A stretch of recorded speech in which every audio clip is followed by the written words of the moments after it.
Welcome to another edition of a Dream Firm Leader interview. And I have such an amazing guest to share with you, and I want to introduce her the right way. So introducing to you the CPA who's cracked the formula for closing clients, the entrepreneurial accountant who has ex-patrons crawling back to her, the unflinching firm owner who won't be slowed down by COVID or anything else, the assured tax planning expert who said no more to nurturing needy clients, the businesswoman who rakes in 5-star reviews. Join me in welcoming the Dream Firm Leader who's helping real estate investors and consultants to minimize their tax impact and maximize their wealth, the one, the only, Sophia. Don't call her Sophia Principali. Sophia, how are you doing today? Me? That's me?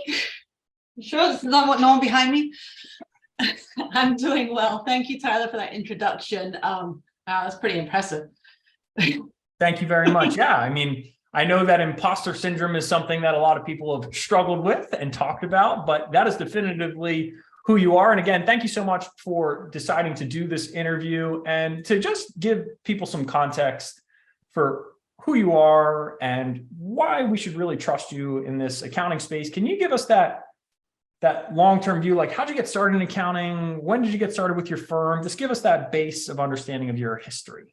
All right. Well, it's a long history. I've been in accounting for a long time. I started when I was 16. I actually did some bookkeeping for my aunt's sandwich shop in England, and just did bookkeeping for my dad, and got bored, needed some money to go I put myself through college. So I did that by bookkeeping. And when I graduated college, I ended up getting a job with Marriott Hotels, traveled around for 7 years in hospitality as director of finance, then went to the largest property management company in the US and Canada, a publicly held company as well. And I was there in the executive finance role as well. Moved to an armored truck company and various levels of executive roles there, from internal audit to accounting to controller, everything. And finally, my son was born, and I always wanted to go off on my own. And the commute to my job was too much. I was on the road for a lot of the time during the month. I didn't want to travel anymore. So I decided to quit, among other reasons as well, and start my own practice. Amazing. Amazing. So of course, we're going to talk a lot about your journey as an entrepreneur, but what it sounds like is we developed this affinity. I won't say a love right now, but an affinity for accounting very early on. And I'm curious, and I feel like I should know the answer to this, but I don't. But is bookkeeping different in England than it is in the States? Is there any fundamental differences, or was it pretty much the same when you kind of... It was the same. I mean, you're talking about debits and credits, expenses, and the cash going out and the expenses, the cash coming in and the expenses going out. It's all the same anywhere. It's just a different symbol in the front. Okay. So we leveraged our bookkeeping knowledge to pay some bills in college. And then we had this wealth of experience in the corporate world. I didn't know about the armored truck thing. I know a lot of stuff about you, but I didn't know about that. That's super cool. Now let's talk a little bit more about the entrepreneurial side. And before we kind of talk about the spark that really moved you, and I understand the birth of your son, I think there's maybe even more to that as well, but talk about the services you provide, the type of clients that you want to work with. Just give us a good understanding of like, who's that dream client and what do you like to do for them? Yeah, so my firm, we do mostly right now, we do accounting. I don't want to use the term bookkeeping anymore. So we do accounting, tax prep, tax planning. And finally, I'm doing what I really want to do, which is more into the advisory and CFO. And that seems to be what I've been attracting this year. My dream firm, I'm not so much niched. I've been trying to niche. It's just really hard for me because my dream firm is actually just a dream client. I want someone who needs the expertise that I can bring to them and is a pleasure to work with. I appreciate you saying that because I've had a number of conversations with people recently and they go, do I have to niche, Tyler? And I go, no, you just have to be clear with what you don't want. A niche will certainly help you a lot depending on where you are and how much you love the space, but it's not a prerequisite to success. And again, Sophia is a testament to that. So I think a lot of people, again, when they hear that term advisory, when they hear the idea that, hey, you're starting to trend in that direction, a lot of people struggle to develop traction in that particular realm. Just as a small side question here, is there anything that you would share with the audience that you found to be particularly useful or helpful to making that transition more successful for you? I'm still in the process of that transition, but in my early days, I bought this firm 6 years ago, and I had one client came in. He was a small client, 300,000 in revenue. First day, sat in front of me and said, "I was going to fire your predecessor, but I'm going to stay with you and I'm going to give you a chance." He's now my largest client, and he's the one who started, like, really wanted the advisory and started pushing me, and I was like, okay, I can do this. This is not hard for me. I can do this. And it's really just been fun. And I think the fact that he supports me as well in that journey has been really a big help in pushing me to go forward. And I've got the advisory part and the consulting is coming from the organic growth right now. So the clients have had time to get to know me. We've had 6 years together, and they're growing now, and they need someone who can do more for them, and they just want to be hands off. And that's what I want to do. I want to be the outsourced accounting, give them the advice they need to save on taxes, grow their business, buy a house, do everything that they want to do, and be that person. It's amazing. And it's such an important point that I find a lot of people misinterpret or don't fully understand, which is advisory clients typically don't grow on trees. They typically grow with the firm. Now, it's not impossible to be able to get advisory clients fresh out in the market, but generally speaking, they trust you because of the quality of the work that you provide for what they need in their stage, and then they grow into needing advisory. It's very rare that someone would just be like, oh, I need this advisory service right now. Again, not impossible, but something that I find a lot of people just don't truly reflect on. It's like, if you grow your client base the right way, you nurture them the right way, they're going to grow with you. And as they grow with you, their fees will grow. Well, the F word, I don't like to use that word. The price that they invest in your services will grow with you. And then also you'll be able to access a higher level of service through the entrepreneurial accountant. Fantastic. Thank you for sharing. So I want to talk a little bit about before working with dream firms, because you mentioned earlier you had bought a firm, and that's kind of what a lot of people do to avoid the idea of sales and marketing. They go, hey, it's quick cash flow. Hey, I'll buy this. And on the front end, it usually sounds pretty nice or pretty glamorous. And yeah, there's the big price tag, maybe a little bit of debt to service. But talk to us about, from the time you bought that firm up until we decided to work together, what was that period of life like for you? It was really stressful. I mean, the firm I purchased was manual. There was not one automation, and things hadn't been done right. So I had to come back. I had to come in. I had to fix everything behind and automate and get things together. So it was very stressful, as well as trying to grow in sales. I tried other programs, and I made my money back from those programs, but it wasn't the same. It wasn't giving me the tools I needed. And sometimes the entrepreneurial journey, you need someone to tell you what to do, yes, but you also need someone to give you the confidence and help you gain that confidence, which is what this program did. I mean, Tyler, you give everyone the confidence that they need to be successful and encourage them. And that's the biggest thing that we all need. Forget everything else. I could just do with that. I appreciate that. And look, I will be your biggest cheerleader for sure, but I'll also call you out when necessary on your craft. And I thank you for saying that. But so just to, again, kind of give the audience some context here, we acquired the firm, and we didn't really acquire a dream firm. We acquired what I refer to as a nightmare firm. Usually we're buying a job. We have very little automation. We have very little leverage. And then we realized, not only do I have to revamp this whole thing from the ground up, in order for me to have the income I want, I still have to be able to grow on top of it. And it took you how many years? What was the time period from when you bought to today? How long has that been? It was 6 years in October. 6 years in October. Wow. And we've been, I got a question in the chat that I wanted to address, but when did we start working together? I was trying to think about it. I feel like it's been. I gave you my first check February 2021. Wow. Okay. So it's been a while. Yeah. So we're coming up on what, 2 years straight then, right? About almost 2 years. Wow. As they say, repeat business is a heck of a compliment. So thank you for that.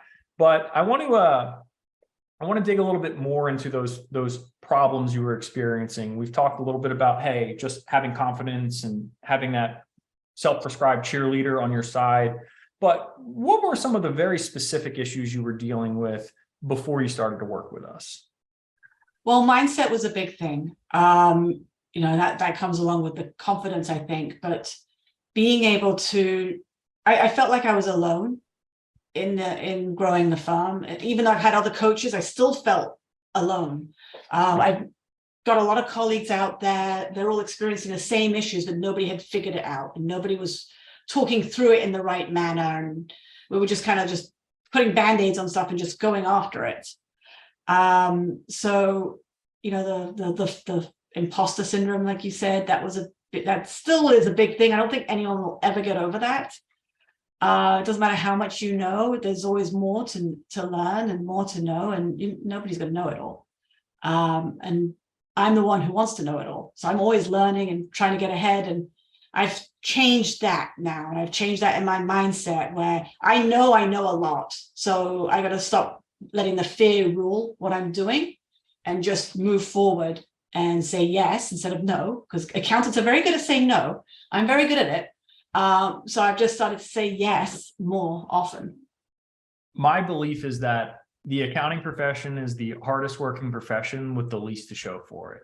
And I think that that's a criminal. I think it's a failing of a lot of other programs and systems and teachings out there that you guys work so hard. And to your point, good at slapping band-aids on thing. I like to kind of put it as like, hey, we put a fire out over here and then we focus over here and that fire reignites and we're just constantly going back and forth like this, which creates this idea of, am I a good entrepreneur? Am I really a good business owner? Am I even good at saving taxes despite having all of these CPEs and all of these tremendous tax savings and all of these amazing things I've done for my clients? And it's important to be able to just reflect on, you are an expert, but still know that it's okay to question that because it'll propel you to new heights. So again, appreciate you sharing that. It's a fantastic answer. So you mentioned this, that you had invested with some other programs to help you grow your firm and that you had made your money back. And that's usually an okay barometer, but what was maybe some of the differences between those programs and ours? What were some of the things that really stuck out and just said, this is different and this is worth continuing to invest in as opposed to the ones that may have been one and done? Because you're not just about sales. You're actually a real person. So we're able to have real conversations that don't end up with, well, just stick to the script. Sometimes you do say that, but you help guide us in the right direction, which is what we need, because reading a script is dry and boring and nobody wants to do that and nobody does do that. So we have to learn how to talk to our clients in a way that makes sense for them and makes sense for us. And you've really helped me be myself, which I think has been the success over the last 2 years. Scripts are meant to emulate empathy. They can't actually provide empathy. And so I always say, you need to change them. They need to be from you, your voice. This is my voice. It's not going to sound the same way when you say it, and it shouldn't sound the same way. But this is the structure that will help you to be more successful in a sales environment. But that's not all we need to talk about. There's managing, there's training, there's your mindset, there's your marketing, crazy concept, right? Like, how are we going to get people through the door? How are we going to generate more 5-star reviews? How are we going to price and package our services the right way? So yeah, again, I look at it as if we're not being as holistic as we can with as much quality in each area, we're underserving our clients. And I believe that is also something that you are embodying and bringing to your clients as well. It's like, hey, I'm not just a bookkeeper, right? You even said earlier, I'm not even going to use that term, which is awesome. So cool. Awesome. So tell us a little bit about specifically going back, and I know it's 2 years now, but 2 years ago, it was a very interesting time, right? We were peak COVID, there were some uncertainties in the market, but why specifically did you decide to start working with us?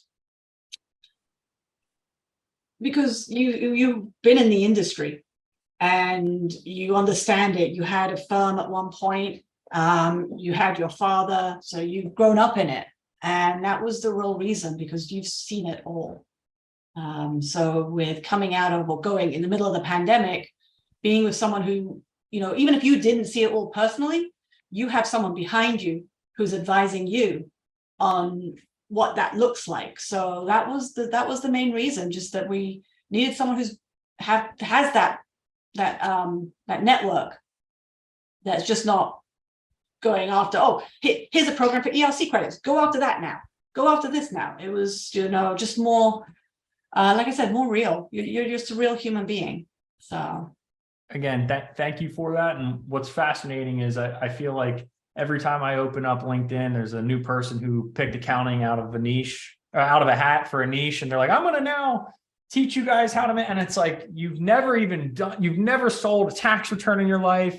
You've never run a firm. You don't even know, you can't even begin to understand the intricacies and the complexities that go into this business model. But sure, slap together a funnel for a few people and have some fun. And I wish you the best. But yeah, again, depth of experience matters. And I think, again, that uncertainty of that time period mattered a lot. And that uncertainty to me has continued today. Granted, COVID has not been as big of a thing recently, but you've still got inflation on the rise. You've got people who are very concerned about the economy at large. So yeah, there's a lot for us to continue to work through and continue to be real people about. What was it like getting started? And again, I asked this question because I feel most people are very hesitant, because it's I don't want to say it's a black box, because we do these interviews like crazy, but specifically for you, when you reflect, again, 2 years ago, what was it like getting started with Dream Firms? What was that experience for you? So it's hard, because everything ends and stops with me and the firm. So there's no tax return that goes out without me. There's no bookkeeping or accounting, a client that doesn't get their books reviewed without me. Every phone call was for me, and it was really hard to find the time. I still struggle with that, but I'm working on that much better, I think. And it's starting to improve. The stress level was high, and I just, what it comes down to is if I can at least do the coaching call once a week, that puts the routine in there and gives me something to look forward to and refocuses my mind and kind of jots me out of the work train and the production train and just getting work out. So it stops me. So that's what I've at least tried to do minimally, is attend those live calls, just to kind of get back on track. And that has helped. I know you have a bad habit of downplaying your success, so I'm going to let it fly. But my point with this is, you've gotten so much better as a manager since we've started working together. I know a lot of things still run through you, and I get that, but you are light years ahead of where we started. And on top of that, I love that you're essentially saying, hey, I'm adopting a new habit. And even if that habit is just one coaching call a week to recenter myself and help me to think a little bit differently, be able to learn from my peers a little bit. That goes a long way. Most people are trapped as an entrepreneur. And you referenced this earlier when you said, hey, I was kind of by myself and I'm trying to rebuild up this firm that I bought. And now you get all of this insights from all of these other people, and you get this habit of being able to get those insights on a regular basis. It matters, right? We think differently, we act differently. And I just ask everyone that's listening to this, whether it's with us or someone else, find a good habit that lets you be able to just recenter yourself once per week, because it will make a huge, huge, huge difference in your life. Cool. What do you enjoy most about working with us? The results. I've tried to send out reviews and get reviews from clients. And before the program, I got, up until this summer, I was up at 30 reviews on my Google website. And then you helped me just change that. And it's not like I haven't tried. I'd sent out multiple emails every year, the same three-step email, or every time a tax return goes out, or every time I finish with a client, same email, please review me, please review me. But something about your messages that you gave us took my reviews in about a month, was it 30 days? Let's call it 60 days, from 30 reviews to over 100. And that has really got me some attention on Google, and people are finding me, and people want to work for me, and they don't even care what my rates are. They're just like, we want to work with you. So that's nice. I don't have to sell myself. I don't have to sell my business. I just get to talk to the client and they're like, yeah, we want to be with you. We see your reviews. We see that you're getting results. So that's how it's changed my life. It's made it a lot less stressful from that perspective. I'm not selling anymore. What a fantastic answer. And again, it's more just a testament to you, right? Like, right? Like you generated those results for those people. And all we did, and I know I've talked to people like, oh, I've run review campaigns. I'm like, but have you really, like, have you, because judging by the size of your client base, like less than 5 or 10% of your clients have left reviews. Like that's not really either we're not delivering the service at the level we should. And I know that was not the case for you. And it's certainly not the case for any of our clients, or we're not asking the right way. Like there's only one of these two things that would be off. And so I'm really happy that you got to experience such a tremendous success from our review gen campaign. And I'm looking forward to seeing that number be 200 this time next year, right? I hope so. Right. Very cool. So thank you for sharing. So this is the only question that I ask that is a little bit of a sidewinder.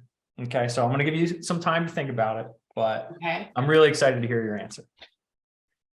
What would you say is your superpower, Sophia? Oh gosh.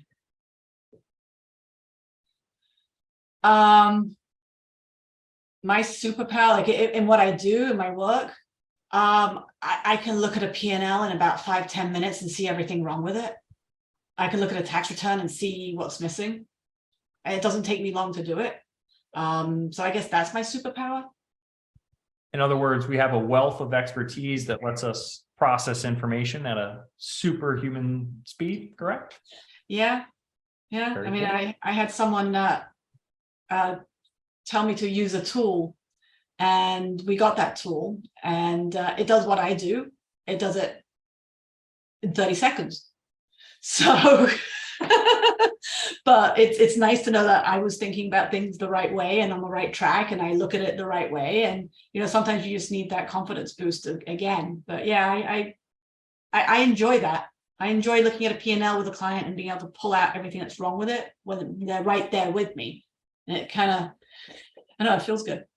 I mean, that's one of the precursors for being an excellent advisor. Is like you can't advise on faulty data. And if you're able to quickly identify faulty data, they're going to go, what else can she identify? Like what else can she figure out this fast for us? So I'm not surprised to hear that you've been doing such a fantastic job with advisory clients when that is your superpower. It's awesome.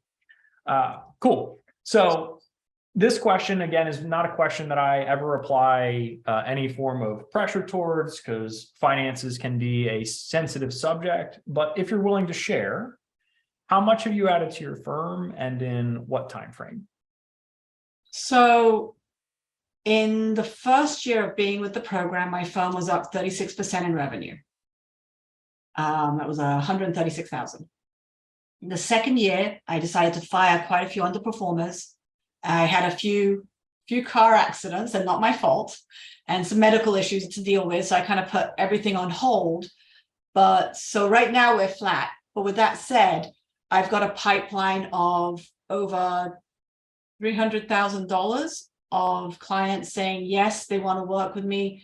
We're going in slowly, which is the way I prefer. I'd rather bring them in slowly, do one thing, move on to the next, add the services, because I want to prove to them that we can be successful together.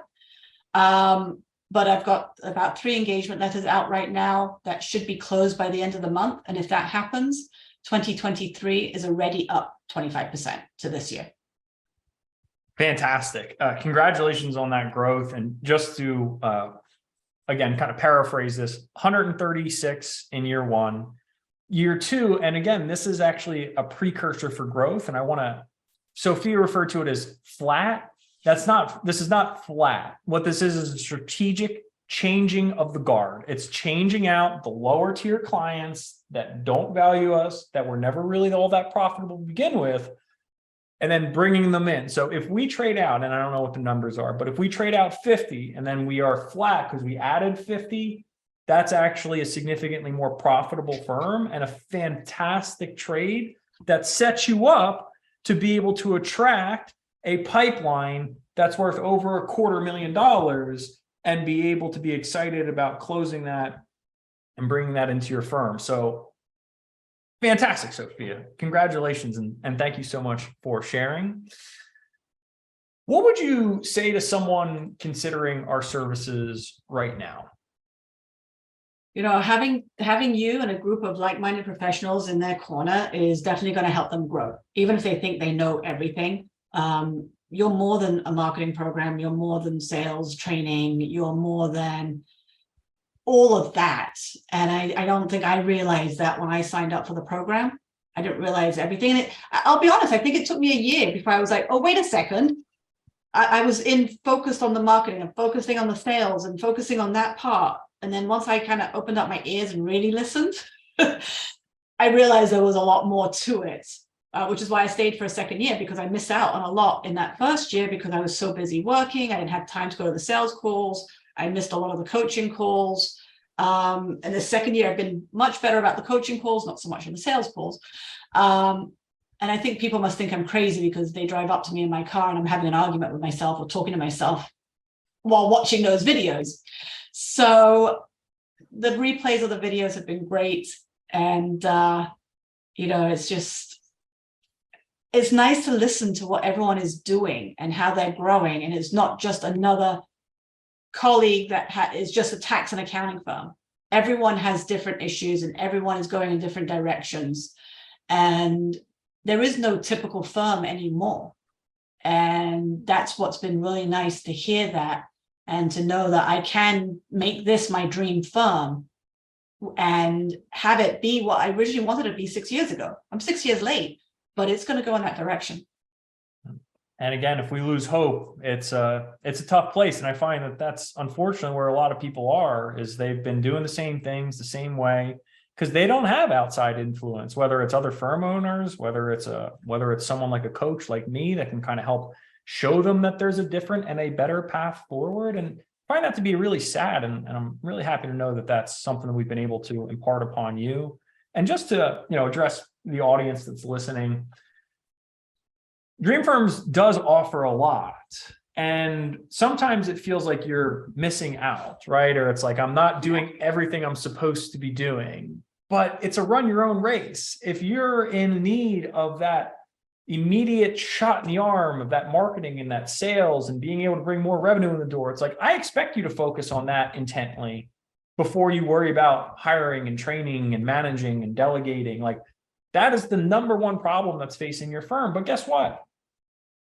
What happened with Sophia? 130,000 in new business in year one. Where was her focus, per her own words, on the marketing and sales side? What happened in year two? Well, you don't just keep growing like this, ladies and gentlemen. Sorry to break it to you. You grow like this, and then you flatten out because you're working on your internal systems. And then what happens? You go back up.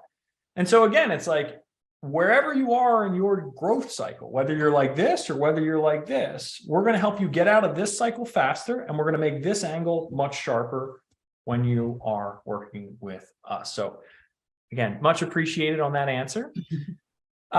This is a little bit of a repeat, and I know this, but why do you consider this one of the best investments you've made in your business? The emotional growth that I've experienced with the investment is what we all strive for. I mean, we strive for the money, we strive for the firm growth, but you're not going to grow if you're not growing emotionally. So that's why I think it's the best investment. Wow. It's such a good answer, because everyone in the accounting profession likes to pretend we're these introverted robots and we don't have emotions, but you grow emotionally, you're setting yourself up for an all new type of success, because emotions are a part of everything we do. We are not logical people. Everyone likes to think we operate by logic. We are emotional beings at our heart. And if you can grow emotionally, well, again, I believe that it opens up a ton of doors for you. What has surprised you the most when it came to growing your business? That when you surround yourself with people who have good intentions, growing the business is actually easy and is not stressful, and can be kind of fun. Surround yourself with the right people. Now, I'm going to ask just a small follow-up question on that. because I believe deeply that people hold on to relationships that are with the wrong people for too long. So how important was it to you to, one, trade out some of the clients? And we have a question in the chat that's about like how to do that. And we'll talk about that in a minute. So thank you for that question, Kathy. But not only that, but the team side, right? And I think that this is one of the harder aspects as an entrepreneur is we feel obligated. We've got the sunk fallacy cost of just the fallacy of sunk cost of like, hey, I've trained this person. Hey, maybe they'll get a little bit better. Maybe they'll kind of come along with the program. So just again, talk about those decisions and either how we helped you or what you felt the ramifications of those were. Well, it's been 6 years. I've turned my team 3.5 times. Some by choice, some not by choice. But like I said, it's the law of attraction, right? Things happen and then people come to you, whether it's clients or employees. So in February, I was hiring for somebody. I hired someone. They lasted 6 days before they quit on me. And the next thing I know, I have a phone call for someone I used to work with who wanted a referral to another job. And I said, well, why don't you come work for me? And she did. She's great. And it's the law of attraction. Once you have a good team and you have the positive energy that you're putting out there, you're going to attract all that to you. And that's what I strongly believe in that. I just hired an operations manager, probably a little bit too soon, but I'm anticipating the growth for next year to really be able to afford that person. And the only thing I have left is to hire a tax manager or someone, maybe not a tax manager, but someone who can actually talk to my clients and help on the tax side so I can come out of that and continue to grow my business. So as I grow, I'm very cognizant about my ratios. And I stick to it. I don't want to go over. And that's what I'm doing. I'm a big believer in software and the tools out there that can help us to grow without adding people. And we're in changing times. We have to change with them. So I'll probably turn my staff again. But every time I do, I get a much better, more qualified person in that role. And that makes my life easier. Extremely well said. And for, again, everyone listening, the takeaway is like, I know that firing people can feel like it's a devastating thing. It feels really hard to do. And sometimes some people self-select out, but the way I always want everyone to think about it is you're preventing them from being on a team where they are really appreciated, where their values do shine, and they're just not a great fit for what you have going on right now. It doesn't mean that they're a bad person. It doesn't mean that you're a bad person. It just means that it hasn't been a great fit. And the more you tolerate a bad fit, the less likely you are to attract the right type of person to you. But as soon as you lose that leverage and that support, all of a sudden you go, wait a minute, we could design this role a little bit better. We know what to look for better. You're not going to make the same hiring mistakes that you would have made before, because it would be impossible to think that you would be less talented at hiring and training for this role because you've already had the entire experience for it. So I believe that turnover of both clients as well as team is one of the most critical aspects of growth that very few people ever talk about because it's really uncomfortable, right? It's like, oh no, this human thing, right? This element, it's like, yes, but a little short-term discomfort for a long-term gain. We have to get more and more comfortable with those types of trades. And clearly that's something you've done here, Sophia. So this next question is pretty straightforward because you've already won, and I know the award is in the mail. She's won the award, it's in the mail. But listen, I'm Polish, I can say this. The check's really in the mail?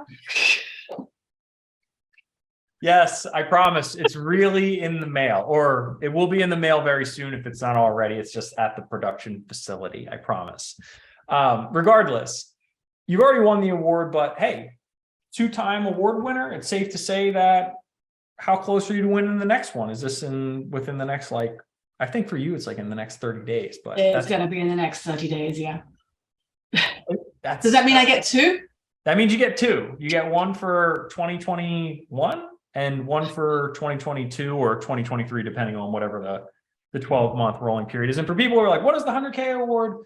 It's billed and collected $100,000 in additional revenue for your firm in a 12-month rolling period, as long as you are a client of Dream Firms during that 12-month period. So congratulations on fantastic growth. And then very last question here before we get into the Q&A from the audience, and we've got some really awesome awesome questions coming in. You know how precious the group setting is, right? We're a quality over quantity type of organization. And so this question to me is very important to have a really good answer to, because not everyone should work with us, and that's okay. Not everyone should work with you, and vice versa, right? It's just like part of life. But who would you recommend the Create Your Dream Firm program to? Anyone who's struggling with growing their firm and all they can think about is everything that is wrong with it. So they need systems, they need sales, they need marketing. Marketing is a big thing. They need someone just to bounce ideas off of. Yes, we all have colleagues. Yes, we do that with our colleagues, but it's different when you have someone who's got nothing to lose. And you're telling us what's real. You're telling us sometimes to slow down and just think about things. And also we're calling you with these questions, and then we have time to answer our own questions like a day later. So it makes you think about things a little differently. But even if you don't have time, you have time. So anybody who's serious about growing their firm, and not just about growing their firm $100,000, but growing their firm several $100,000 to several $1 million, that's the person who should be working with you. I very much appreciate that. And I'll just summarize that as ambitious growth, right? You want to be ambitious. And fundamentally, you can't make excuses about your time, because if you're unwilling to trade how you're investing your time, you're going to tread water. It's the definition of insanity, right? Doing the same thing over and over and expecting a different result. It's like, we've got to operate a little differently. Go ahead. And it's an investment. So, I know you said, I went through the program again. I went through the 2.0 program again, through everything, because you know what? I put the money in here. I need to get my money out of it. And if you don't do that, you're doing yourself a disservice, because there is a lot of information. A lot of it you may know, a lot of it you may not know, but just being reminded about it and being reminded about the steps to get there, sometimes at the right time, like when you're driving a car and you're not really thinking about production, it helps. So it's just making the time, maybe not for the live calls, but to do those replays and to get your money's worth out of the program is the way I see it. Well said. And, there's really only two things that I find entrepreneurs need help with. And it's either they don't know what to do. To your point, it's like you may know or you may not. And if you're not entirely sure, you don't know, right? Like you don't know. Or the second problem is you do know, but you're not doing it, right? Like, and there's a big gap there. It's one thing to know the path. It's another thing to walk the path. And whether you need help walking the path, whether you need someone to encourage you to walk the path, whether you're not sure which path to walk down, I have a deep belief that we will solve one, if not all three of those problems for you, depending on where you are, if you just give us the chance to. So, fantastic. Thank you very much, Sophia. We got a couple of questions from the audience. So this one came from Kathy. When did you start with Dream Firms? You already covered that. So that's going back to, I think, February of 2021 is when Sophia started with us. So this one's a little bit more on the tactical side. But how did you go about releasing some of the clients that weren't as profitable? What's some of the insights you're willing to share with that particular process? Well, I think some of it came out of frustration, because they were emotionally not steady people. And it may have just been, me just having enough. Other times I just raised rates and they went. So there's usually two paths, right? One, charge them for the headache that they cause, right? I like to say, like, just pass your medical bills along to them, right? Like, you directly caused this medical bill, so this one is It's not even the medical bill, it's the liquor bill. or that, your choice.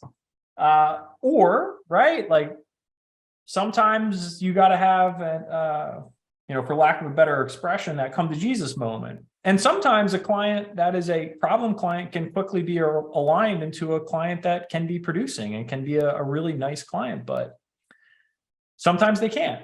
And so I like to just say, hey, set that expectation once. If it gets violated again, or if they're unwilling to comply with the new set of expectations, they made the decision to remove themselves. And now you're just simply informing them that you can no longer help them. It's very simple. And the same thing applies for team members. It's really the same process, right? You can't raise them and you can't charge them for your liquor bill, but you get my point. It's like when you have a team member, you realign the expectations. If they don't meet the expectations, they have effectively self-selected out of your firm. You just need to notify them as such. Yeah. Another question from Kathy. What are your main automation tools? And this was one I meant to pick on earlier, because you said, hey, there's a tool that does what I do in 30 seconds. When you said my superpower is being able to, pull apart the P&Ls and identify the mistakes or tax returns. Can you share what that tool is? Is that okay? Auto review. I found that thanks to Anae, and I've trained my new staff accountant. Well, my staff accountant is now an accounting manager now, but I trained her on it, and she's like, "Oh my God, where's it's been my whole year?" She's like, "I missed this," and she now knows what I'm looking for and can go through everything, and it's been a game changer. Okay. I'm looking it up right now. It seems like it's pretty new. I don't see a whole lot. I'm not even on all of our group coaching calls. So if this has been shared, like when Sophia's like, I did that, it's like, I'm not on all the calls either. I have things I need to do too. But it sounds like this is a tool recommended by Anae, correct? Anae, yeah. Awesome. And then for those who don't know Anae, I call her the queen bee of advisory. She runs our Process This call, where she shares all sorts of insights into how to run a highly profitable back office. And Sophia, you've been really kind of sinking your teeth into that over the last couple of weeks, right? Yeah, I'm up to May now. So I'm doing the calls, I'm implementing everything, and revamping what I want to do for 2023, and restructuring the operations and everything else. And it's what's been missing for me. So it's been incredibly helpful to know, okay, I wanted to do this. I didn't know what tool. I didn't have time to research it. I didn't know how to implement it. And just those few minutes with Anae on the video, it's like, okay, that's it. I got it. I'm good. So I can implement it. I'm good with software, so it's easy for me. But it's been a game changer for my staff. Very cool. Very cool. Well, again, auto review. And if you want more insights like that, Process This is a part of the Dream Firms network run by Anae Jackson-Atkins. She's got all sorts of super cool credentials, life plan, all sorts of stuff. But Aaron just simply says, thank you, Tyler, for this awesome interview. Thank you for checking it out, Aaron. Much appreciated. Sarah says, I'm really interested in your program. How do I get in touch with you? Sarah, there will be a link floating around in the chat that you'll be able to access. You'll speak directly with me. I'll make sure that you're a good fit for what we have going on. And of course, I'll explain the program to you from A to Z. So again, we'd love to learn a little bit more about what you've got going on. I've got a question from, I believe it's Caleb, if I pronounce that correctly. I know automation is great and has improved efficiency for firms across the board, but how do you make sure that your team, especially when it comes to tax prep, are able to understand any complex tax situation and be in a position to explain them to a client and just not be punching numbers to a software? So Sophia, if you'd like to respond a little bit to that, I have an answer, but just how would you approach that? So that's kind of hard for me because my team does punch the numbers and I'm the one who gives the clients the advice. So I take the data, I review every tax return before it leaves my office, and have that conversation with the client. It's a great answer. That's what I'm trying. Need to get somebody else to do that, but right now it's me.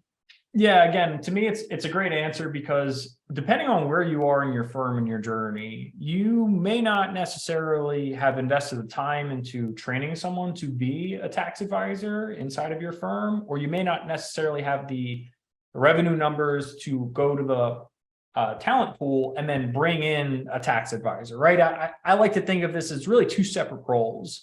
The idea that the person who is going to be responsible for the data entry is now also going to be the responsible for the advisory of the numbers and to have the conversations is possible, but it's more just an exercise in time. Like, have we taken the time to train them on the things that, again, Sophia has a superpower and she could say, hey, I can maybe transfer this power to a team member, or I can simply spend a little bit more money on a salary to be able to bring that person in who already has the superpower, because I can test them, right? Like, I know how to be able to have these conversations. I can give them an example of a return and be like, well, what advice would you provide? How would you handle the conversation with the client based on this return? What do you see from it?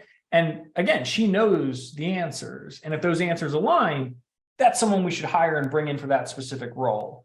But if we don't have the revenue for that, how can we maybe create the internal training program, which I'm a huge fan of personally? How do we create the internal training program that passes that knowledge along, not to one person who may leave the firm, but into a program or a system that every member of the firm can access to be able to level up their skill set? So I hope that helps, Caleb, in terms of there's only two ways to approach that particular problem. Henry has a question, and I believe this is for you, but in case it's for me.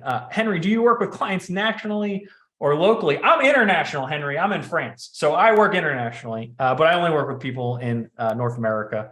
But Sophia, what about you? Are you national as well? I am national and I am international. I have clients in Germany and in the UK as well. Very cool. And the islands. Very cool. You wouldn't happen to have the FTX founder on your client list, because you said Bahamas, so I want to make sure, like, distance on that. No. I'm kind of over that crypto world now. It's been a rough year with crypto people. Yeah, I've done a lot of crypto, and I have had a couple of companies I've started tokens, and they're not easy to work with. It's wild, wild west for a reason, right? It's appealing, but some people getting burned out there. So yeah, that's very, very sad, of course. Shane says, oh, call book for Monday. Excited to join. Shane, excited to learn more about you. Hopefully you do join, but really appreciate you booking a call. Eric says, wonderful interview. Thank you, Tyler and Sophia. Thank you as well. And then Ken asks, I may have missed this, but are you a CPA, Sophia? I struggle with selling my value as an accountant, no CPA certification. I am a CPA, and I got my CPA because it was holding me back in corporate America. They kept telling me I wasn't going to get the next promotion unless I got it, and then I got it, and I still didn't get the promotion. But I think if you're a good accountant and you're strong and you have confidence and you know what you're doing, I don't think that CPA is necessary. Especially in the advisory. The advisory comes from the experience and the skill set that you bring to it. Tax, maybe tax, you need the EA at a minimum, but I think on the advisory side, you can get away without it.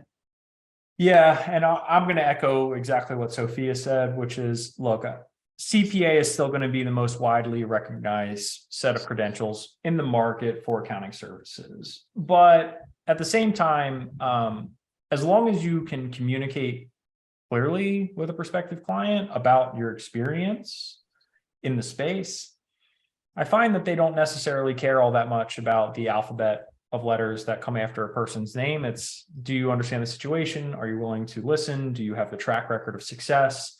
And maybe having the EA or some credential that, again, kind of backs it up will help you. And if you can get the CPA, I always try to encourage people to say, like, hey, if it's a realistic possibility, maybe you don't need to do I forget how many hours it is. And I know it changes, but it's like 100 or like 500, or I forget, how many hours do you need to work under another CPA? What is that? I actually got away without having to do that. They put that in place after I got my CPA. Yeah, like that one kills me. But if you have that one criteria already met, like, and you just need to pass a couple of tests to be able to get there, I really recommend it, just because I think it helps with just the validation of like, you've gone through this set of parameters to be qualified, but it's certainly not a requirement in order to run a really high profitable accounting firm. Cool. And then I've got a question from Liam. Liam says, does your program help with pricing? I'm definitely undercharging. Sophia, could you speak to this? Do we talk, I mean, do we ever talk about pricing? Never. Maybe every week, every other week. There's always somebody coming up with a pricing question. Yeah, there's a lot of content about pricing. Yeah, and look, you know, I try and keep pricing simple, because I think pricing is something that's become so complex. The fact that there are self-prescribed pricing gurus, like there's just an industry around pricing, it's fascinating to me that it's that big of a problem that a micro industry was born around it.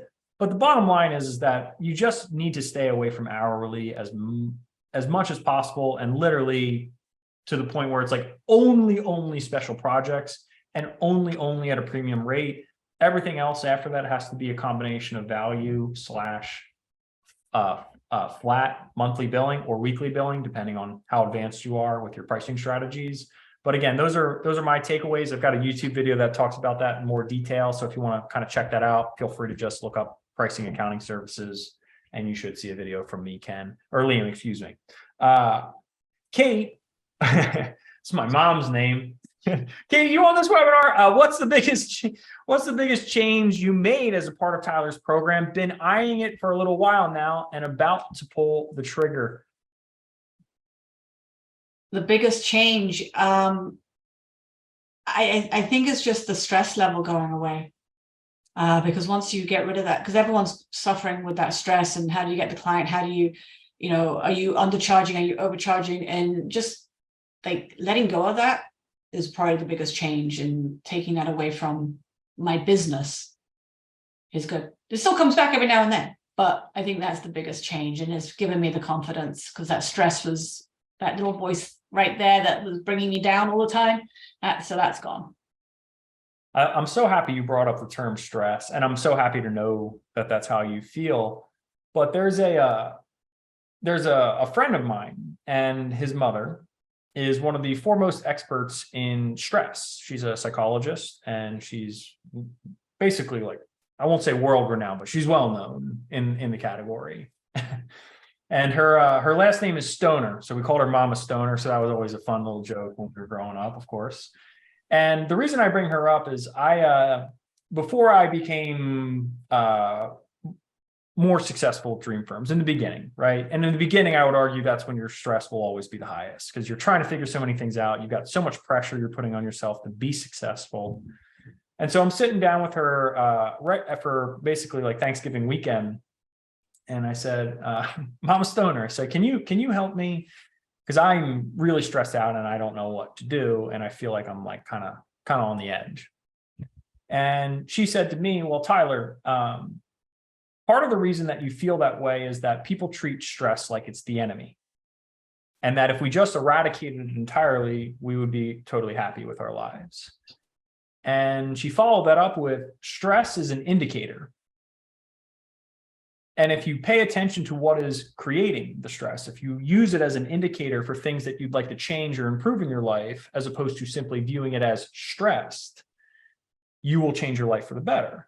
I was like, oh, that was really profound. Like, that was really excellent. Like, thank you so much. And so anyway, I passed that along to you, where it's like, if you feel really stressed, it's normally because there's an indicator that you're either ignoring or you're overlooking. And when you start to dive into it and unpack it, that stress will start to disappear or evaporate in short order, as long as you're taking action on again, eradicating it. So we're in the final 5 minutes here. I've got, just one more comment. Liam, booking my call now. Can't wait to get started. Congratulations, Liam. I'm looking forward to speaking with you.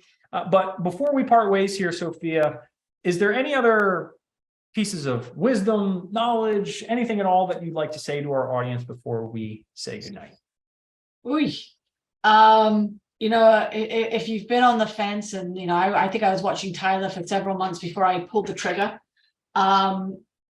If you even think you like Tyler for 5 seconds, you got to give him a chance. Because he is a very likable person and very knowledgeable and very helpful. And I don't think you'll be disappointed. I really appreciate that as well. And thank you so much for your time. Obviously, you know what a rich appreciation I have for this resource. So I can't begin to thank you enough for taking time out of your day and creating your dream firm to share your experience with our audience. So again, everyone, this is the one and only Sophia Principali, CPA, dream firm leader extraordinaire. Absolute pleasure to have you with us. For everyone else that is listening, please, please, please, if you'd like to have results remotely similar to what she has accomplished, I highly encourage you to simply just book the call, explore it, have the conversation. No high pressure sales. It's not what I teach. It's not how I operate. I simply want to make sure you're informed on the best way to help you to create your dream firm. My name is Tyler S. Clark. Thank you so much. And remember that only you can create your dream firm like Sophia, but we are here to help you every single step of the way. Have a fantastic rest of your workday, everyone.